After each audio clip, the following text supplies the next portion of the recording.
patients that have what they call this third spacing, and what's going on, if you look at their lab work, you see that their protein levels are very low, and you should see a picture of a person that has this type of edematous state, and what we call weeping, we call tissue weeping, and you actually can sometimes see the fluid coming out onto their bed sheets, and it has this sort of a amber kind of color, and it's where the patient's protein, serum protein is so low that they are weakening. The cells are just not able to sustain, and what we have to do with these individuals is we've got to figure out a way to get that serum protein built back up, and what they'll use a lot is what they call salt core albumin, and that's something you'll learn more about in your Adult Health 1 and Adult Health 2 classes, but I'm just introducing these basic concepts, because when you go into your next quarter, and you might have seen some of your patients in the nursing home that had some of these states, some of the patients that might have been on hospice where their systems are just totally breaking down, and their serum protein levels are so low that they might have depicted some of these types of not to this extent, but they could have had some of this kind of edematous state. The active transport system, one that is most familiar is the sodium potassium pump, and that's one that you'll hear over and over throughout your as you go from. And I'm, like I said, I'm just giving you the foundation here.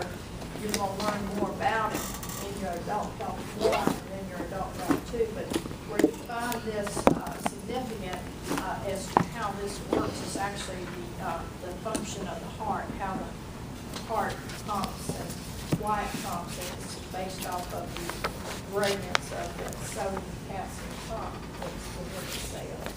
And here's a good about that.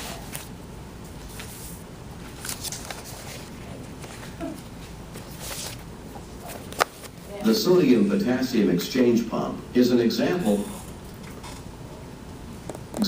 of an active transport process.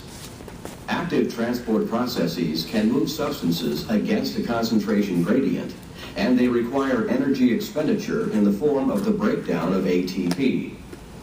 The sodium-potassium exchange pump moves sodium ions out of the cell and potassium ions into the cell.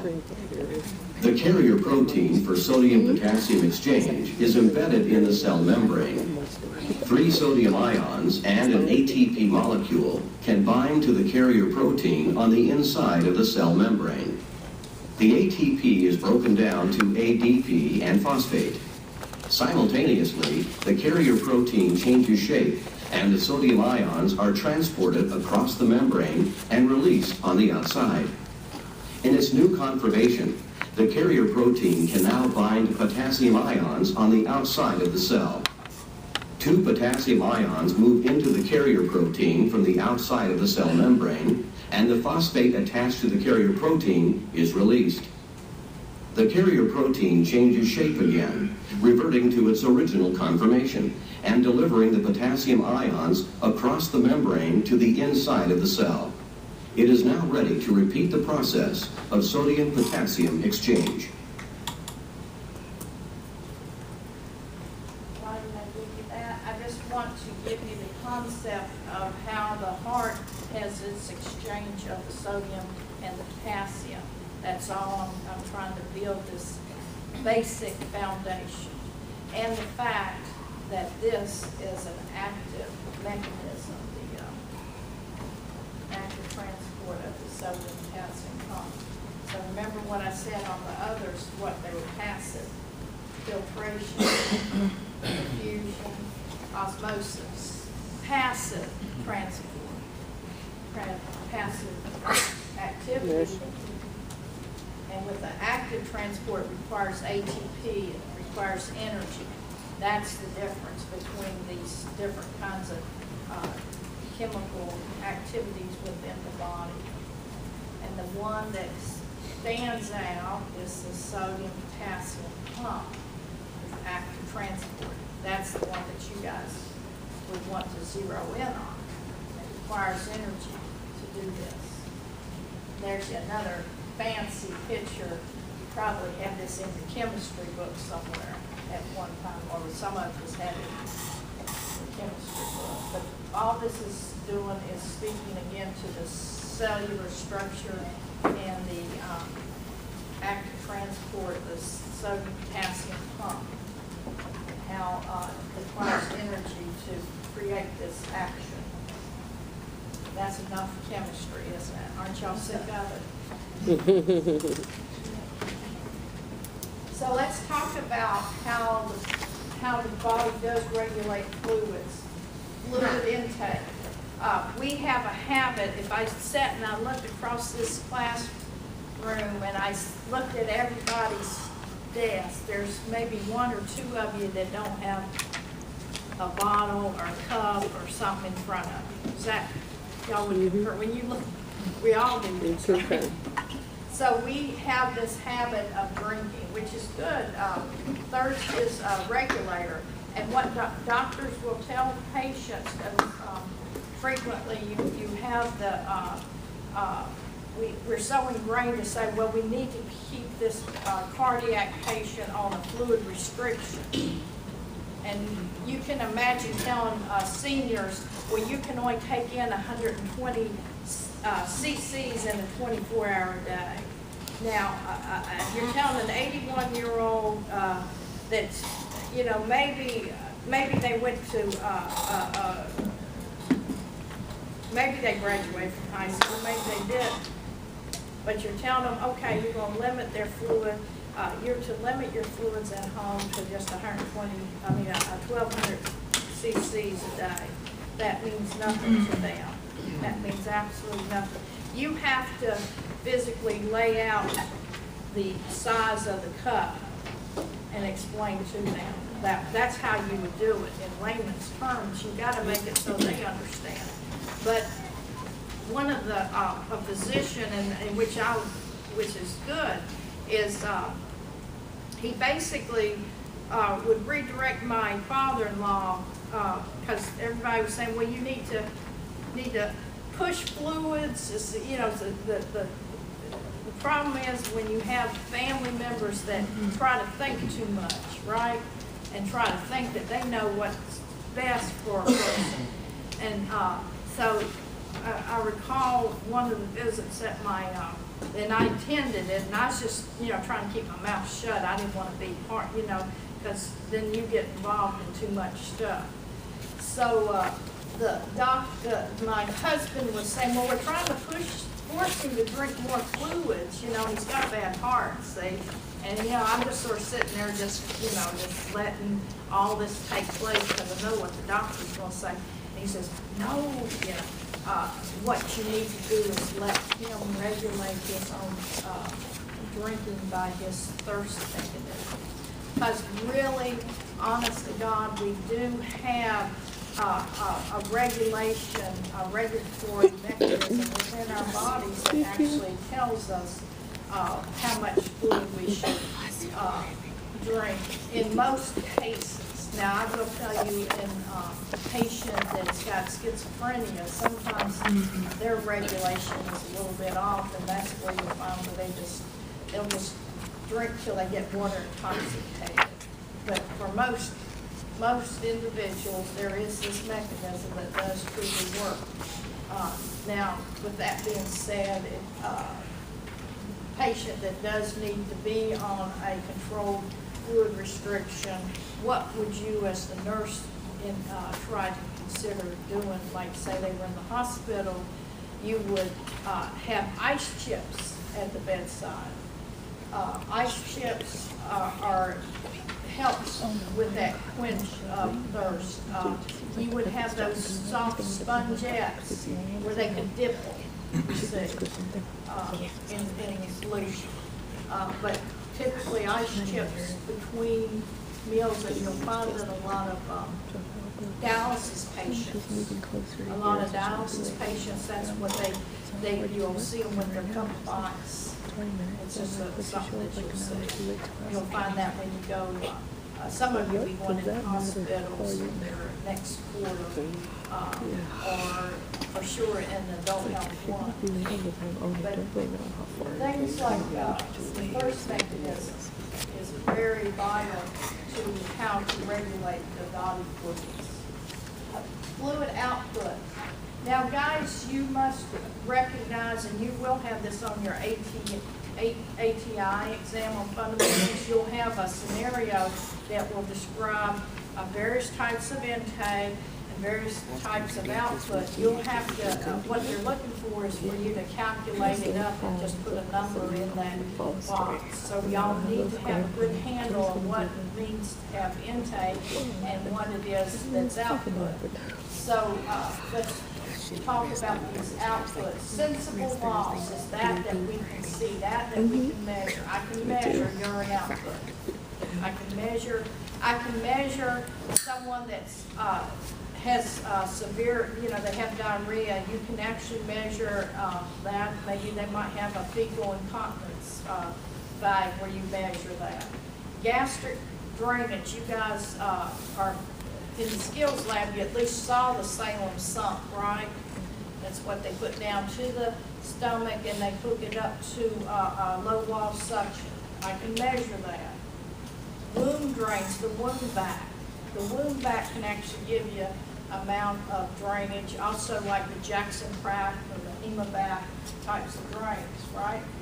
But insensible loss is that which you cannot really actually perceive or detect, such as perspiration. It's not really easily measured, but look how much one can lose during the day, up to 600 milliliters in a day, depending on what you're doing. Lungs, the activity of exhalation.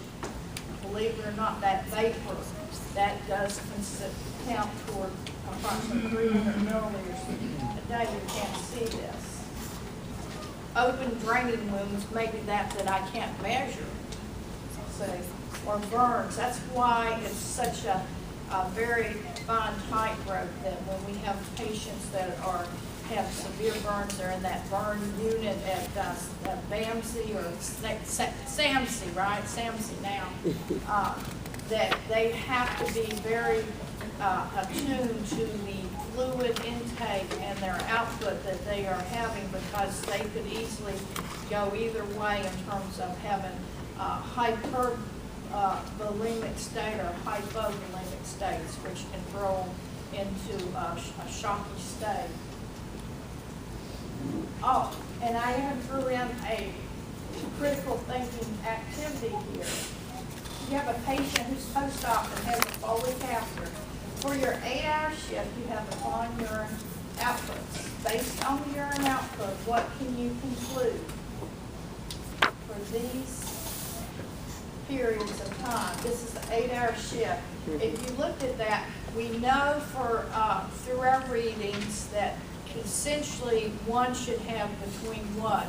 30 to 50 cc an hour, right? So if you looked in general at this output for this 8-hour shift, you would conclude that what?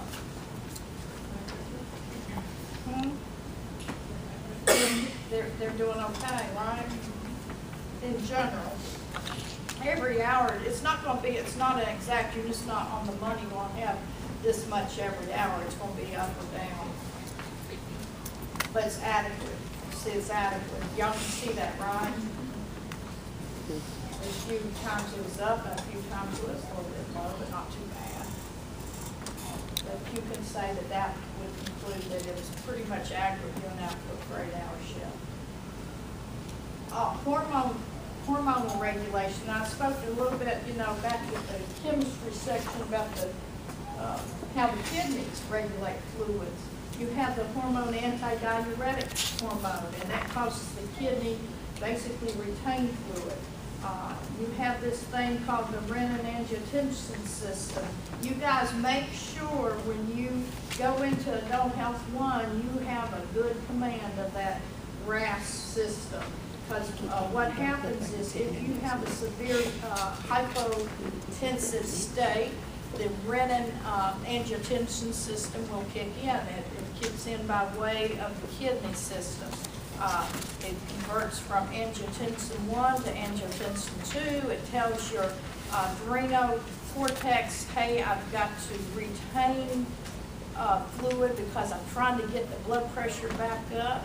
And so you retain sodium, so sodium causes you to retain fluid to bring up the blood pressure. But sometimes these situations can cause other problems because of vicious cycle, because maybe you're in multi-organ failure. So when you retain extra fluids and you have a poor heart, it's not pumping very good, is it? So then you can throw you into what they call pulmonary edema, because the fluid starts backing up into the lungs. So see how I talked in 1 minute, I talked about 3 organs and the demise of the organs and what can happen. And you guys just have to have a good understanding of how the kidney works. I think that's one of your, in your Adult Health 1, they'll have a whole section just dedicated to the kidney and talking about how it operates. And your simulation lab will be based on this one slide here, I will tell you. So I ask you, you know, most important, maybe you want to hold on to these slides, you know, refer back to them when you go into that Adult Health 1, aside from the handouts. Major electrolytes in our body. You guys had to do care plans this quarter, and you had to look at those lab works, right? Yes, not everybody nodded their head. Mm-hmm. Yes, we did care plans. My group was, I did put y'all in. Anyway, looking at the labs, and you guys embrace that lab manual that you have, that you purchased for this first quarter. You need to understand the mechanisms of each of the different types of electrolytes within the body. These are some that I've listed for you to just review: sodium, potassium, magnesium, chloride, phosphate, bicarbonate.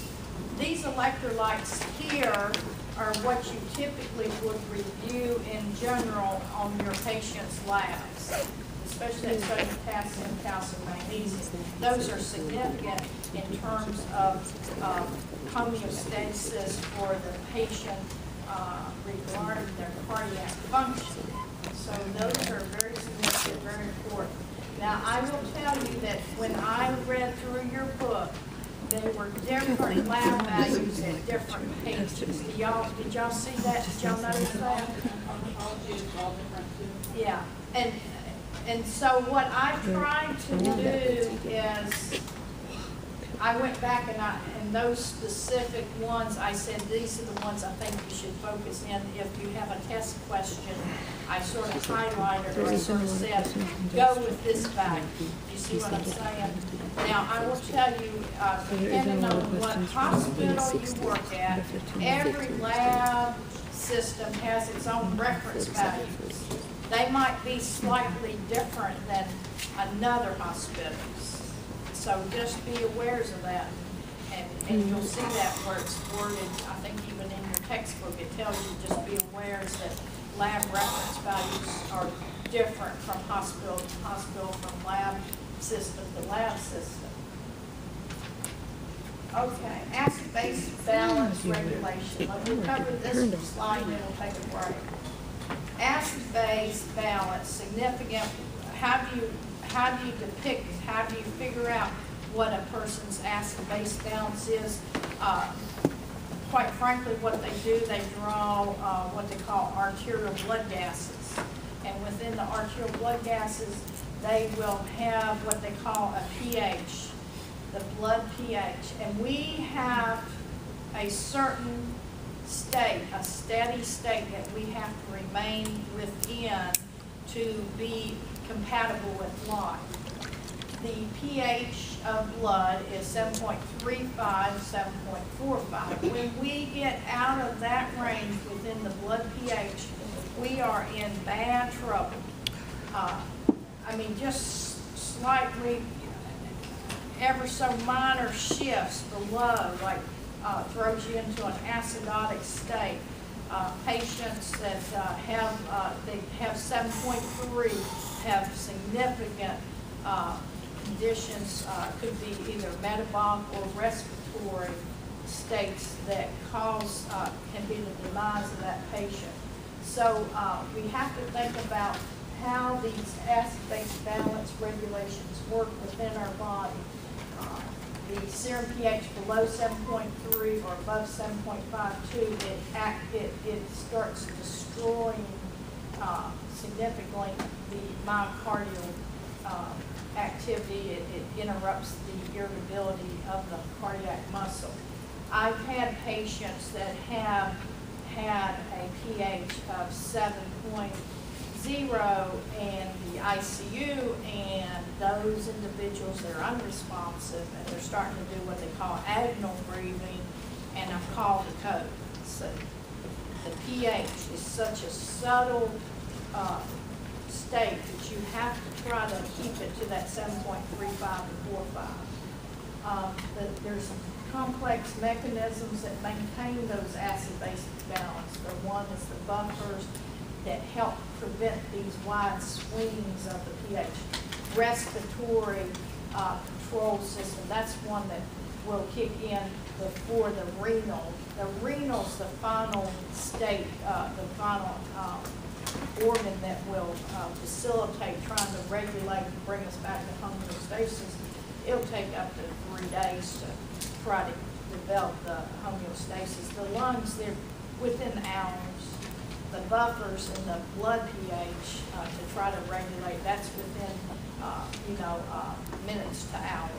But the respiratory, depending on the condition, and you guys have seen, maybe you've seen these patients that have come in with diabetic ketoacidosis, for instance. And those individuals, you'll notice they'll be doing an odd kind of breathing. They call it Kussmaul breathing. And it's a rapid, deep kind of respiratory, because what's happened is their pH is low, it's acidotic, but it's due to a metabolic state, and hence they kick into what they call this Kussmaul breathing, and that's what's trying to regulate to get them back to a steady state of homeostasis. Okay, so let's take a 10-minute break, and we'll start in on this fluid deficit. Did everybody get